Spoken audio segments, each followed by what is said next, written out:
This is CGTN, China Global Television Network.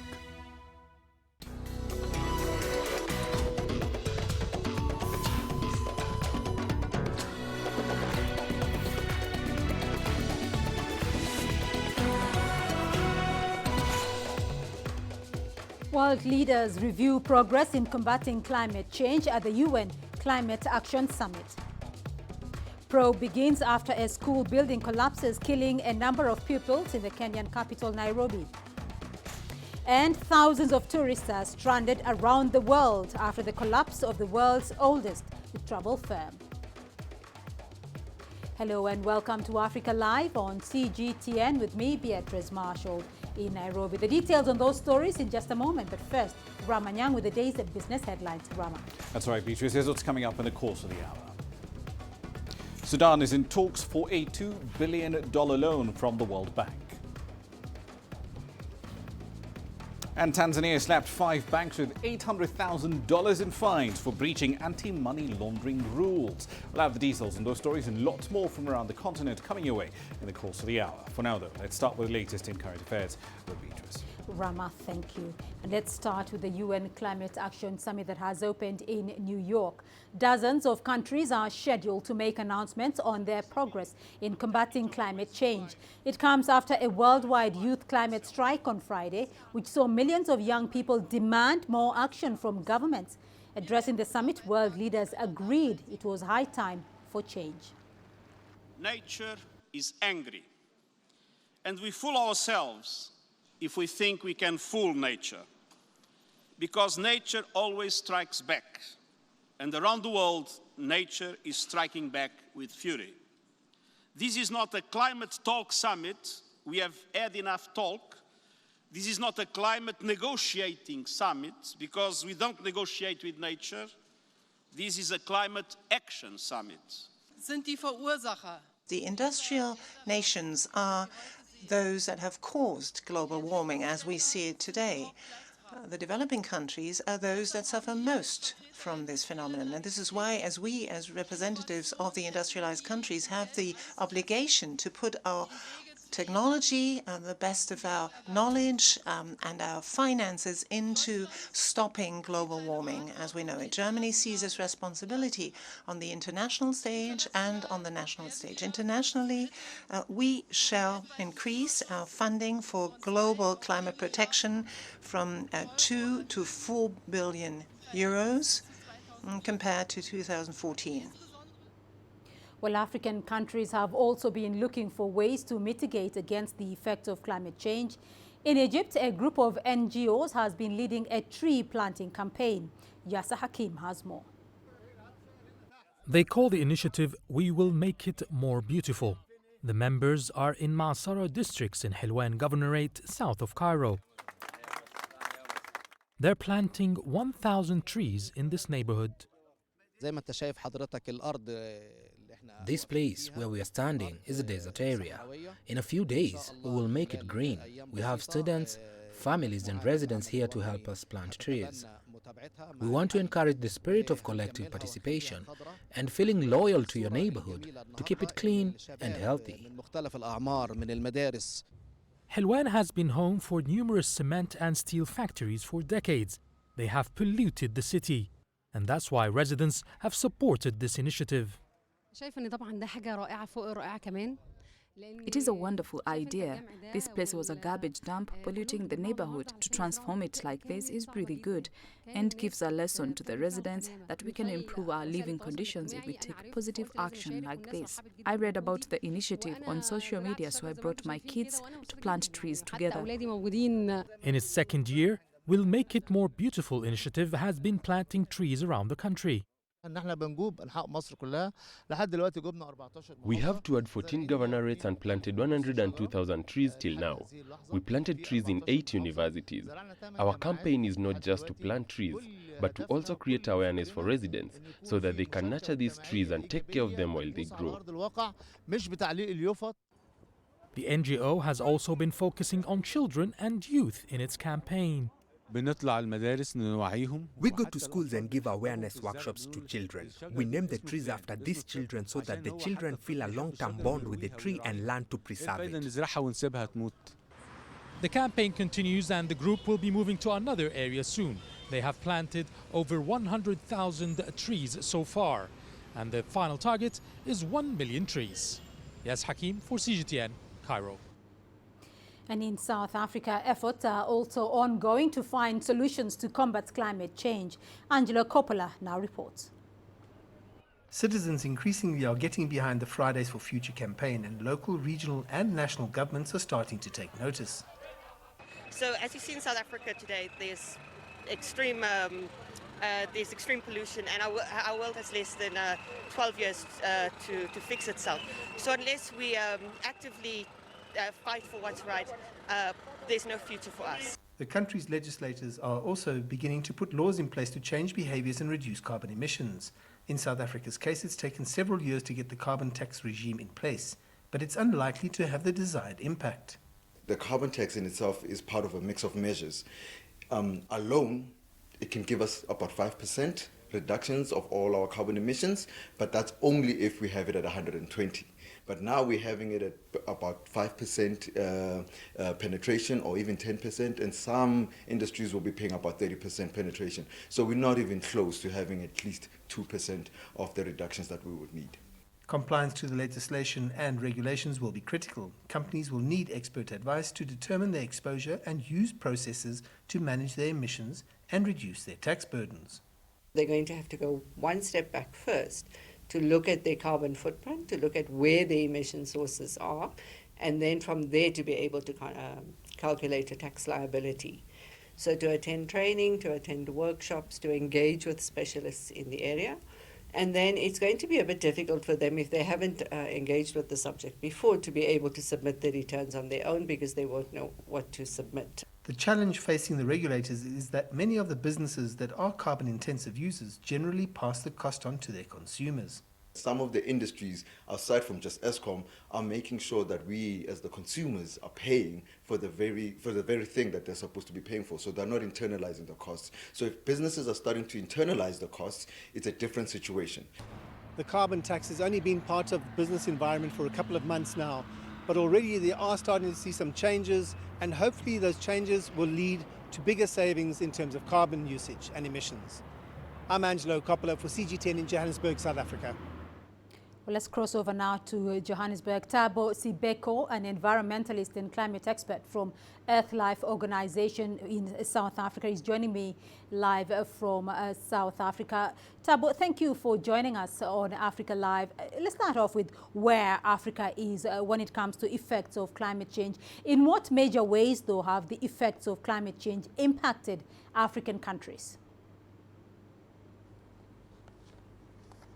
Thank you very much for inviting us. I think we are sitting in a crisis in South Africa. The climate catastrophe, we're starting to see it evidently. Some of our neighborhood countries like Mozambique, Zimbabwe, as well as Malawi, have actually recently experienced some floods, which left a lot of communities devastated with no food to eat, no place to stay, as well as no identity. So that clearly tells us that we actually sitting in a crisis in our country. So Southern African countries are generally sitting on a crisis, and a number of African countries have been grappling with frequent flood and drought, and yet more developed countries are responsible for instigating climate change. Are there valid grounds for seeking compensation by developing countries? Yeah, a lot of countries, especially developed countries, they actually found it very cheaper to actually generate electricity or power or energy, and also producing gas the way in which they are generating at the moment, simply because they found it very cheap. However, that has got adverse effect to our environment, and it also leaving a lot of it poses a lot of health implications for communities. So a lot of countries, they found it very cheaper to actually continue with their business as usual, which leaves a lot of people, I mean, stranded and with a lot of health issues that they are currently experiencing at the moment. So a UN Climate Action Summit has just opened in New York. What should the international community, though, collectively do to ensure adverse effects of climate change are minimized or eliminated? I think what needs to happen is that, I mean, most countries should, the first thing that we need to do is to accelerate the just transition to a low carbon intensive and divorce ourselves from fossil fuel. I think that's the first of them all, to change the way in which we do things. Because at the moment, the IPCC report, which was released last year in 2018, states that we've got less than 12 years to change the way in which we do things. And the only way to be able to meet, I mean, to achieve our goal and to avoid the climate catastrophe is to change the way we do things and give renewable energy a chance to also have a play. To be implemented in our country, you know, so that we avoid this climate catastrophe. Thabo Sibeko joining us there from Johannesburg, talking to us about the effects of climate change on African countries. Thank you. Now, Ethiopia has reaffirmed its determination to end conflicts and violence in parts of the country. Government officials, religious leaders and members of civil society have met with United Nations officials as they marked the 2019 United Nations International Day of Peace in Addis Ababa. CGTN's Coletta Wanjohi reports from Addis Ababa. Ethnic tensions and internal displacement of thousands of people in Ethiopia. They are among the biggest challenges for Prime Minister Abiy Ahmed's administration. The country's Ministry of Peace, which was instituted a year ago, says it is not easy catering for the diverse demands of various ethnic groups. This has got to do with lack of access to land, lack of resources, lack of sufficient water, lack of economic opportunity, and lack of good governance. Ethiopia also faces a problem with religious intolerance. Burning of worship places, perpetuating fundamentalism and extremism, intra- and interreligious institutions are some of the challenges observed. In February this year, 10 churches belonging to 8 different Christian denominations were destroyed in southern Ethiopia, reportedly by Muslims. On Sunday, Ethiopian Christians from parts of the country's Amhara region and parts of the capital Addis Ababa took to the streets after the morning mass to protest multiple attacks on Ethiopian Orthodox churches. Religious leaders claim frictions are worsened by some politicians who seek to divide the electorate along religious lines. The United Nations is asking the government to increase its efforts to ease the differences.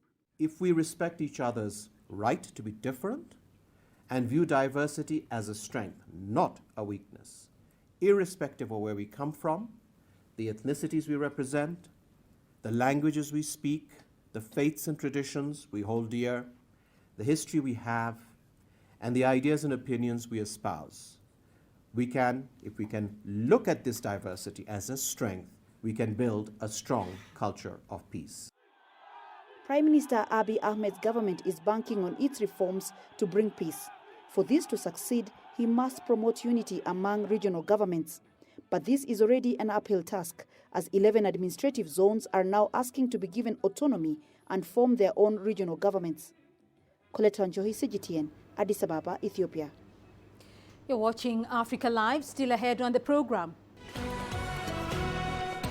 Probe begins after a school building collapses, killing a number of pupils in the Kenyan capital, Nairobi. And thousands of tourists are stranded around the world after the collapse of the world's oldest travel fair. You don't find the stories of North Africa by sitting on the sidelines. You've got to get out, go there, and you'll find them. In the bazaars of Casablanca. Among the crowds in Cairo. Who come to visit Cairo, the ancient capital of Egypt. Along the waters of the Nile. Along the sands of the Sahara. No one else will take you where we can in North Africa. No one else will show you what it's all about. CGTN, see the difference.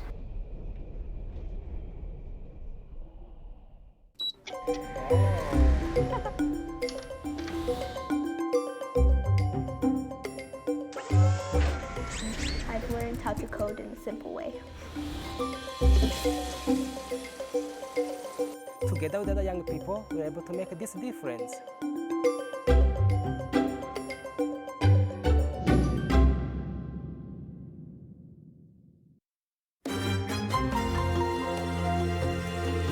Africa Live. Find your voice.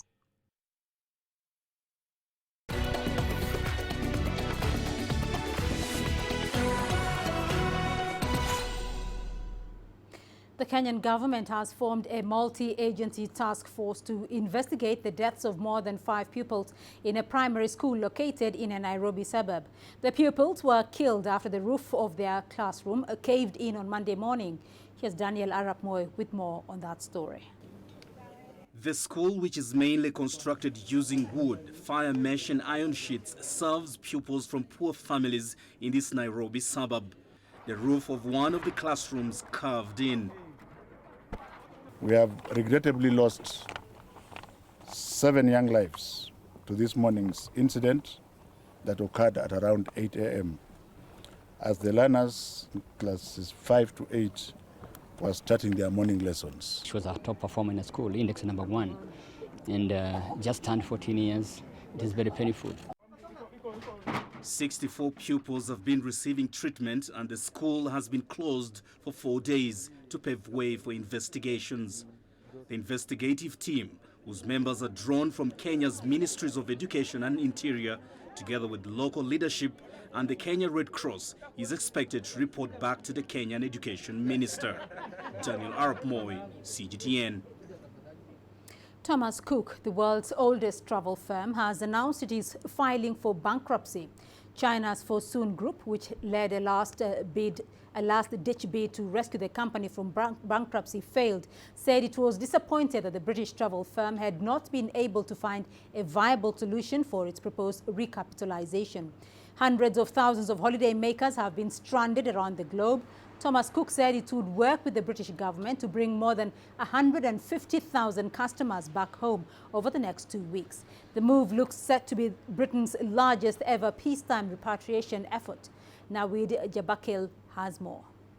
178 years ago, Thomas Cook was founded here in the United Kingdom, and its demise and collapse will be a devastating blow to the 21,000 employees that the company has, in addition to the 600,000 travellers worldwide that are now stranded. Among the 600,000 are 150,000 UK travellers, and the government has stepped in and said that it's going to ensure that they're repatriated here. It's launched a major operation called Operation Matterhorn, which will be the largest repatriation, peacetime repatriation in the UK's history.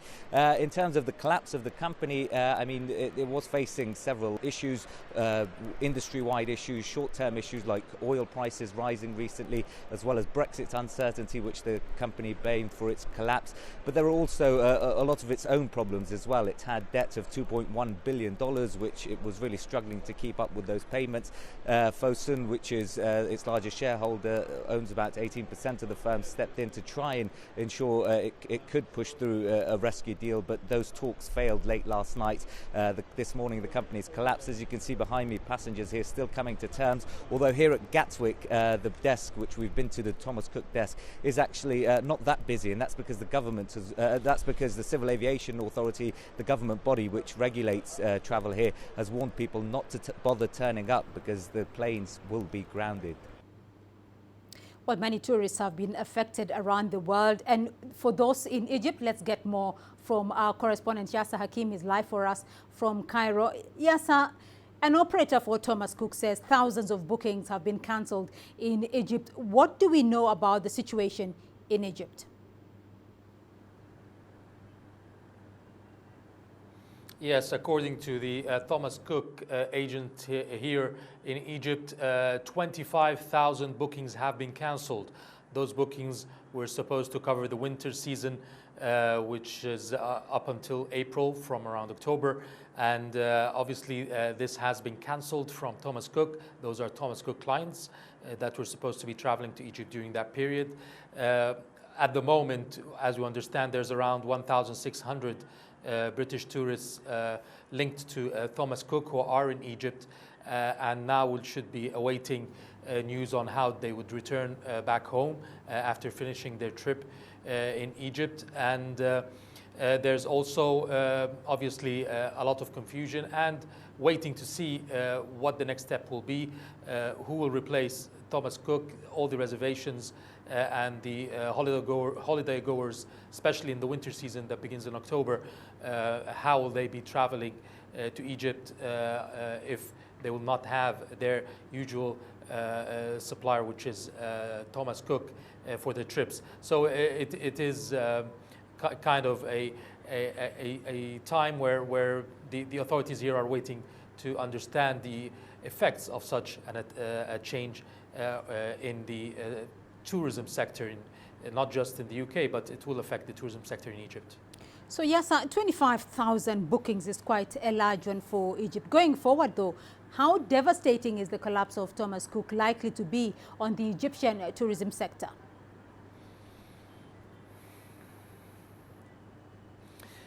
Devastating could be a big word, but obviously it will have a negative effect. Thomas Cook is the first foreign company to work in Egypt, travel company to work in Egypt, and has a huge reputation, a huge number of clients. It had already forecast an increase in demand to Egypt in 2019-2020. They forecast last month, they announced that they expect a 35% increase in 2020 travels if you compare to 2018-2019. In 2019, they said that the summer season has seen a 15% increase, and the winter season that has been cancelled has actually been a 53% increase in tourists coming from the UK and other countries using Thomas Cook. So it was growing very much in the last year or so, and for 2020 the expectations were very high, and this obviously has been lost at the moment, waiting to see if there will be any other replacements. Thomas Cook even had a hotel, only one of 5 hotels around the world owned by Thomas Cook, was due to be opened in October in the Red Sea. It was called Casa Cook, and to host 144 rooms. Now, what will happen to that hotel? We still don't know if it will be sold. What's the next step for this hotel? And therefore, all this will be losses to the tourism sector. The UK, especially tourism from the UK, is the 3rd highest to Egypt after Russia and Germany. China now is also increasing. Maybe it will be helping to take the balance off the losses from the UK. But obviously, it is a loss to the Egyptian tourism industry. And they're hoping that another traveler will take over and bring back the tourists that have lost their reservations with Thomas Cook. Well, yes, you do mention that it may not be devastating, though, for Egypt at this point. But talk to us more about the alternatives that the Egyptian government is likely to put in place now in a bid to retain this rather large 25,000 bookings, or looking for other alternatives for Egypt's tourism industry. Yes, and the government has been working on this lately, trying to diversify its markets. It has been doing so since the Russian flight that went down in Sinai more than 3 years ago, back then Russian tourists to Egypt were blocked, and there was a ban on Egypt from Russia. Russia was the highest exporter of tourists to Egypt back then, and this affected the tourism industry very hard. And since then, there was a plan to diversify the markets, not to depend on on one or two strong markets as your sole clients in the country.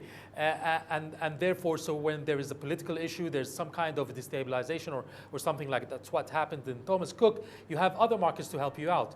And Egypt has been concentrating on Asia, has been giving more impetus to China, for example.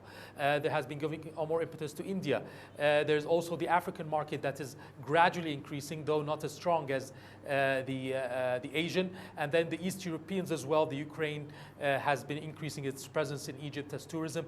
And the US is back again with higher numbers than in 2018 and 2017. So the government has been working on this plan and trying to see the effects of whether this Thomas Cook issue will have a strong effect on the market here, or will the other markets make up for the losses from the British tourists or the Thomas Cook tourists.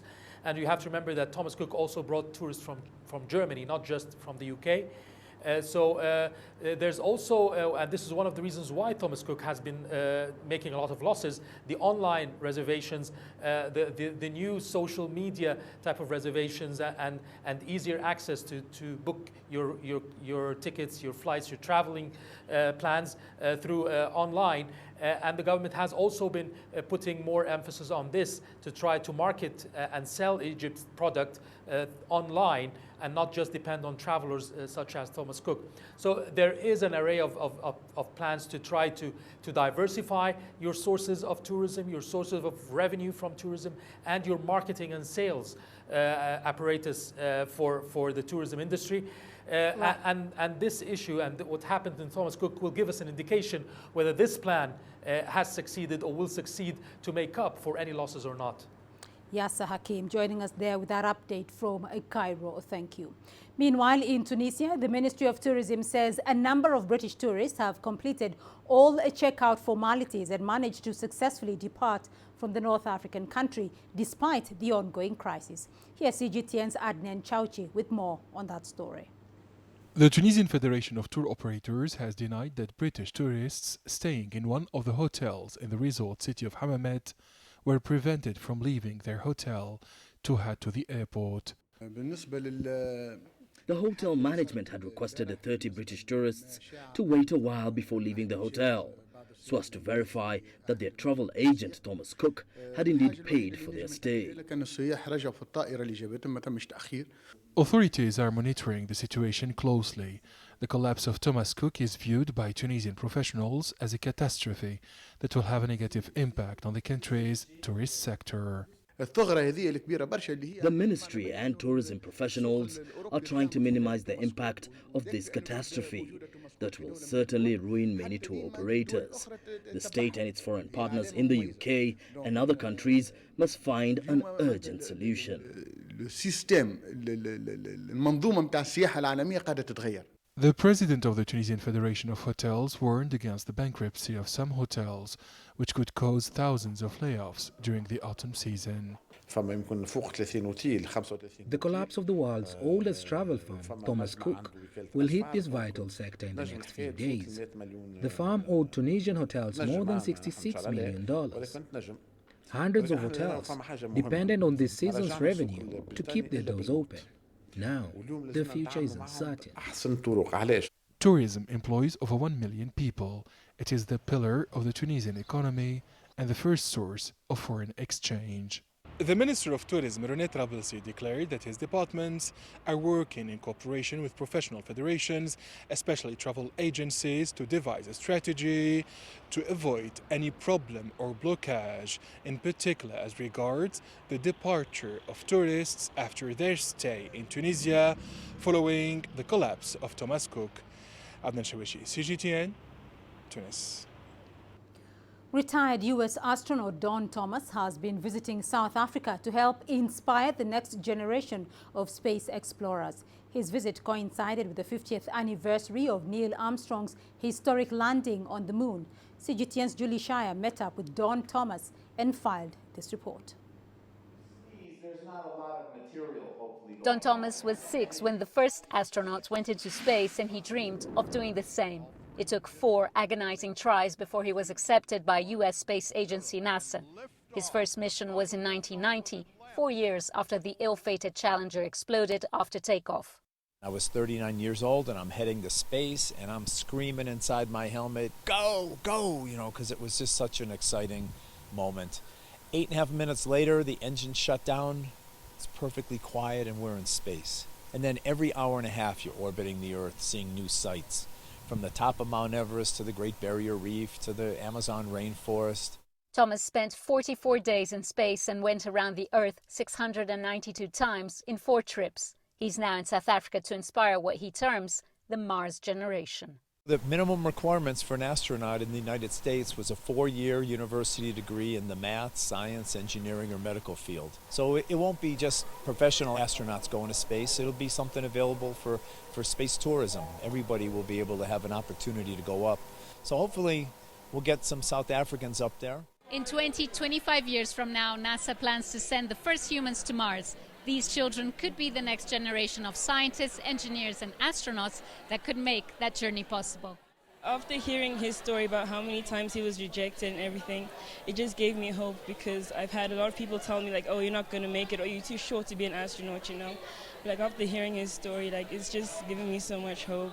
I was very glad because I want to be an astronaut, because I love science and I want to figure out what's in space and stuff. In the short term, NASA wants to land the first woman on the moon in the next 5 years. There's now a push to get more young girls into space exploration and other scientific fields. So I think if we can all stick together, support each other, and also individually believe in ourselves in a society where it's mostly the man who's doing all the things at the top, then we can definitely make it. Obviously, you do need some education, some levels of education, but I feel like it's more about the passion and the drive you have, determination to say, I want this, and to strive to be able to get it. I think that's something that's really important.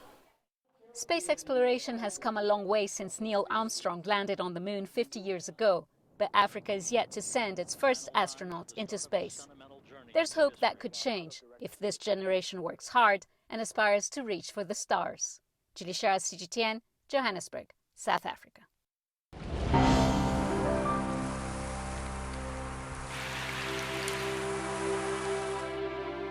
Chirping of birds, sounds of whispering trees, burbling of streams. When sunlight sets the forest's leaves aglow, and waterfall surges down from the mountain, we see and hear the Earth's wondrous beauty. The Earth is meant to be appreciated, and the life of its inhabitants deserves our endless exploration. Come with CGTN to listen and see, in chorus of life, to marvel at nature and life.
Well, let's now go to Rama Nyang for a look at the day's business news. Rama. Thank you very much, Beatrice. Here's what's coming up in business. Sudan's authorities are in talks for a $2 billion loan from the World Bank. And Tanzania imposes an $800,000 fine on 5 banks for breaching anti-money laundering rules. Africa is the nexus of enterprise, and global business will tell you why it matters. From the mega investment projects to multi-billion-dollar mergers and acquisitions. Africa today collects, just in terms of revenues from taxes alone, $545 billion a year. If you take 10% of that and you devote it to the energy sector, problem solved. All this on Global Business, weekdays at this time on CGTN.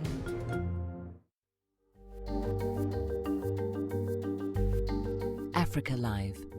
Find your voice.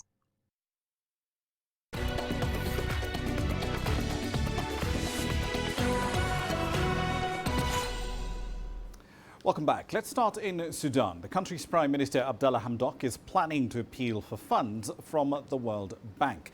Hamdok is expected to ask for about $2 billion from the Bretton Woods body during his current visit in New York. According to the country's Finance Minister Ibrahim El Badawi, the funds will be used to help the country through its political transition. In October, as you will recall, the transition government will launch a 9-month economic rescue plan designed to stabilize the long-battered economy. Now, the measures will include rationalizing public expenditure as well as tackling inflation. The Prime Minister has inherited a battered and fragile banking sector, annual inflation well over 40%, and shortages of just about everything from fuel to flour to banknotes.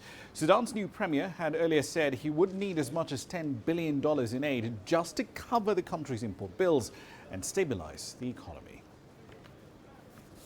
On to East Africa now. Tanzania's central bank has fined 5 commercial banks over $800,000 because they breached anti-money laundering rules, or AML rules as they're known as industry lingo.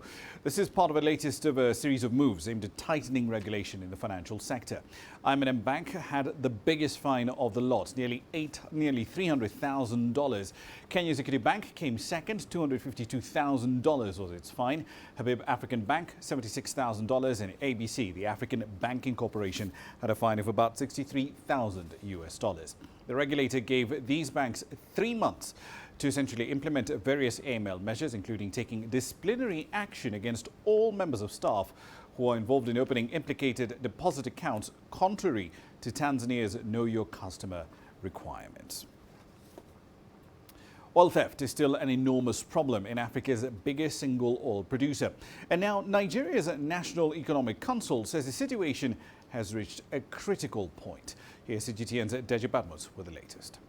It's a problem that has simply refused to go away, and now a special committee set up by the Nigerian government to investigate the level of oil theft in its oil industry says things are getting worse.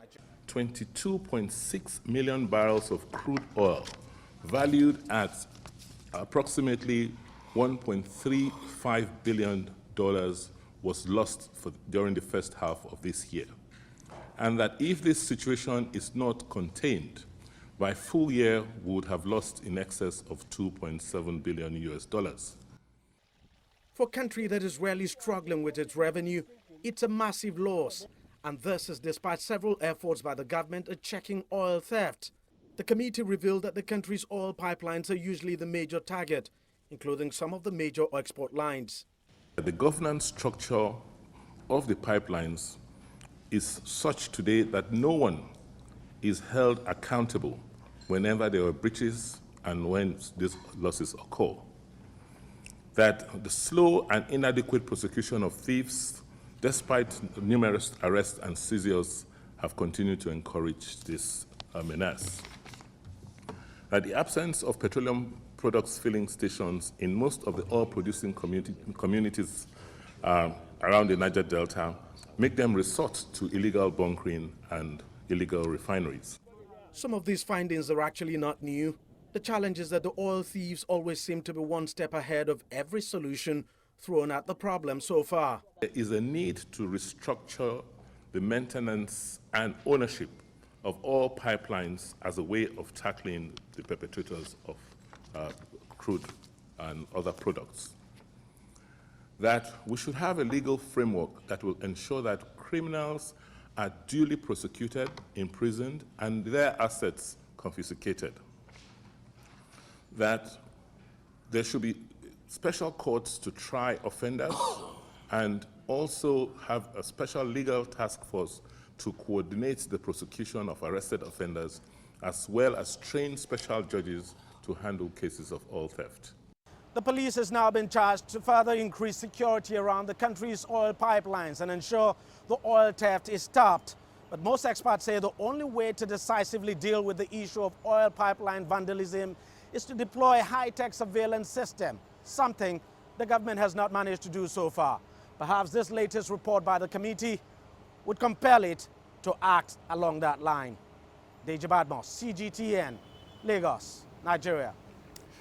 Let's head over to the southern end of the continent, starting in Zimbabwe. The country's central bank has tightened the rules governing the trade of foreign currency by Foreign Exchange Bureau with immediate effect. The Reserve Bank of Zimbabwe says the rates offered by Exchange Bureau must be within 7% above or below the interbank mid-rate. Now, failures to comply with these new rules will result in either heavy financial penalties or the revocation of the license altogether. Since parity pegged to the American dollar was scrapped back in February, the local currency has fallen quite a bit. 13.85 to the dollar is the current exchange rate. That effectively makes it the worst performing currency in the world. The new rules come after the government declared a state of disaster last week, threatened by the country's worst ever famine after harvests were hit by a drought and cyclone-induced flooding. One last story for you. The Mineral Council of South Africa reports the likelihood of an additional carbon tax cost of $36 million over the next 3 years. This comes in the wake of a survey of 18 of its larger members. The carbon tax was introduced in South Africa in May this year. Here's CGTN's Angela Coppola bringing us up to speed. Analysts say that generally the mining industry is carbon intensive and miners can't pass on these new costs, which means that the new tax drops straight down to the bottom line of a mine. The sector is increasingly concerned about the Phase 2 component, which starts in 2022. Phase 2 component, the offsets right now, there's no clarity on if the offsets remain. And again, working on worst case scenario, we then have to assume that all the offsets are removed. The rate then also gets adjusted by CPI plus 2. And at that point, then we are working on an estimate of 170 Rand a tonne at that time. The 18 mines in South Africa that responded to the survey are likely to face carbon tax costs estimated at $380 million in Phase 2 of the implementation of the new tax. It's considered a punitive tax by the Minerals Council. So it's not an advocacy to say that the carbon tax should be scrapped. But what we are saying is that it should be contained as part of a toolbox. That toolbox includes, one, the carbon tax, carbon offsets, carbon budgets, things that incentivize, or carbon incentives as well, that incentivize companies to invest in green energy and then get that benefit to offset that against the tax. The uncertainty around the details, incentives and offsets of the carbon tax have already been expressed by several mines in reporting their latest interim results. Some companies already come out with the half-yearlies and impaired some of their South African assets because you rerun your mine model, you include a carbon tax into your cut-off grade, it adversely affects the cut-off grade, you impair your assets, you reduce the life of mine, jobs are lost in the long term, even in the short term. The mining sector is a long-term play, and that planning needs to be done well in advance, sometimes up to a decade ahead. And that's why they need certainty in terms of this carbon tax and what the incentives and offsets are going to be going forward. I'm Angelo Coppola for CGTN in Johannesburg, South Africa. Right, then I'll leave it there for the time being. I'll be back at the top of the hour. In global business, going to be looking at world leaders converging in New York. Are we just talking about climate change, or are we actually doing something about it for a change? We'll be live in New York with the latest developments from that event at 1800 GMT. See you then. For now, though, back to Beatrice. Rama, thank you. And we still have more news for you here on the program. Here's what's ahead. Visitors get a chance to explore Johannesburg's 130-year history in a unique after-dark cultural experience. The greatest journeys, the greatest sights, the greatest adventures. Here in Kanater, This weir allows the locals to walk on water. We're far more than just TV news. We're your passport to the wonders of Africa. To bring you stories of struggle, survival and hope.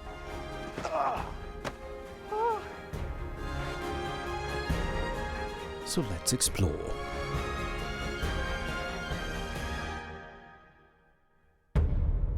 CGTN. See the difference.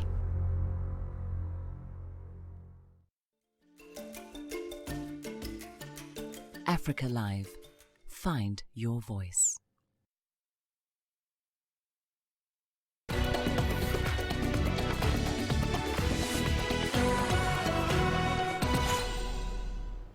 Let's go to South Africa, where visitors and residents in Johannesburg have been treated to a rare after-dark cultural experience. The city started as a gold mining town in 1886 and is now a bustling metropolis. It's home to many historical sites and a spread of museums, which hold a wealth of history and knowledge. Here's CGTN's Julie Shire with more details. For one night only, Johannesburg's museums kept their doors open, allowing visitors to delve into the city's 130-year history with no cost. The night of the museum gives you an opportunity to see all the museums at night, and then you get like this unique, ineffable experience. I really love it. If you know the movie Night at the Museum, an ancient curse brings the artworks to life. But in a Johannesburg museum, all that will be awakened is your imagination and appreciation for the finer things in life. I come from a township called Guatemala, and in that space we were never really exposed to museums and galleries. It's only until we come to varsity where we got to understand this culture of going to museums and galleries. Museum goers got more than they bargained for at the Constitutional Court. It now upholds South Africa's democracy, but was once the site of political jailings and injustices. Their crime was that they were not of white color. So we're taking them way back in those years, up to the current date, because we ended the court to give them a sense of hope. And they're going to have a rest in between so that they should know what had happened before to their forefathers was not an easy journey. The little ones also got to join in the fun with a pop-up planetarium and a children's court for the more serious-minded. It's quite important to actually do these things in the evening, because during the day, parents, we're at work, and then in the evening, that's the time when we get to spend with our children. And I think having night museums is really, really such a brilliant concept. It's an exhilarating night hopping from one museum to another, but it's also an amazing learning exercise, especially for the younger generation. Julie Shara, CGTN, Johannesburg, South Africa. The Indian Ocean island of Madagascar may be one of the world's poorest nations, but this is not stopping it from producing one of the world's most expensive delicacies. Local entrepreneurs are now hoping their caviar will win over some of the world's most demanding chefs. CGTN's Beryl Oro has this story. Floating sturgeon laboratories are common in Russia or Iran, but this is Lake Mantasoa, a hydropower reservoir in the highlands of Madagascar. At an altitude of 1,400 meters, it is Africa's first and only caviar farm. Each fish produces a pile of eggs that are carefully removed with tweezers, salted, and then decanted into cans to ripen. Around 6 months later, the precious granules are repackaged for export.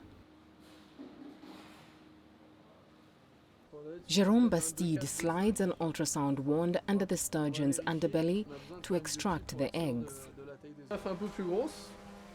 So here we have a 2.6 to 2.7, so it's perfect for caviar. We are rechecking the texture. We feel there is a certain resistance to it. It means we can transform it so that we'll go for caviar.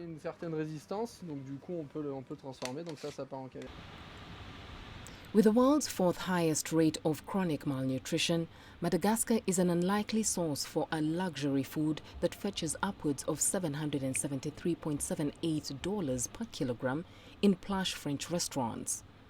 But Mantasoa's cool water and inexpensive labor inspired 3 French entrepreneurs to set up Asipensa in 2009. The feeding is done with food made in Rover Caviar. It is made with our own company, made with 90% local ingredients to try and limit our carbon footprint. We are really careful with that. It's a recipe that we've made ourselves and it functions very well given the growth we are having of the fish. Asipensa employs between 250 to 300 locals, depending on the season. It produced its first batch in 2017. When I finished studying, I didn't think I would work in the caviar industry. At best, I thought I would work with shrimps or flagship products from Madagascar. And now I'm working on something that is unique in Madagascar, but also in Africa. I'm very proud. This was a high-risk venture, high cost in time, money, and hope that nature would be a favorable ally. And the investment made good returns as they managed to produce the first batch of unique caviar. The head chef at Marais, a glitzy rooftop restaurant in Madagascar's capital Antananarivo, takes great pride in serving local caviar. What's particular with this caviar is, it is very subtle in the mouth, buttery, and it will combine well with the products from Madagascar like seafood. This year, the Malagasy company will produce almost 5 metric tons for export, mostly to France. The global caviar market is projected to grow at 7% per year, totaling around $560 million by 2025, according to Adroit Market Research. Beryl Oro, CGTN. Let's now take a look at your sports news. Here's what's ahead. The 8th edition of the Maracana Cup will see Guinea host 13 African countries.